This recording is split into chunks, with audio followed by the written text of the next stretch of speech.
News bulletin में आप जिक्र करेंगे बिलावल भुट्टो का, जिन्होंने दावा किया है कि इमरान खान बहाना एटमी प्रोग्राम निशाना है। गढ़ी खुदा बख्श में बेनजीर भुट्टो की बरसी के इज्तिमा से खिताब में पाकिस्तान तहरीक इंसाफ से सवाल किया कि एटमी प्रोग्राम के खिलाफ बातें करने वाले बानी पीटीआई के हक में आवाज क्यों उठा रहे हैं। नून लीग पर भी वाजे कर दिया कि पीपल्स पार्टी के नुमाइंदगान सिलेक्टेड हैं, ना ही फॉर्म 47 वाले। नून लीग के पास यक तरफा फैसले करने का मैंडेट भी नहीं।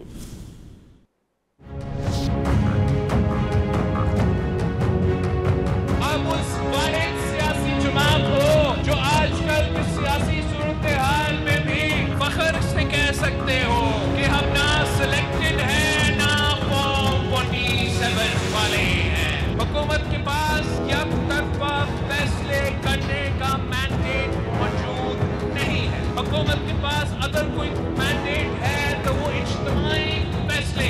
इमरान सिर्फ बहाना है, निशाना पाकिस्तान का एटॉमिक प्रोग्राम है, निशाना पाकिस्तान का मिसाइल टेक्नोलॉजी है। पूरा पाकिस्तान को और पूरी दुनिया को बताना चाह रहा हूँ कि पाकिस्तान पीपल्स पार्टी जब तक मौजूद है, हम ना अपना एटॉमिक ताकत पे सौदा करने देंगे।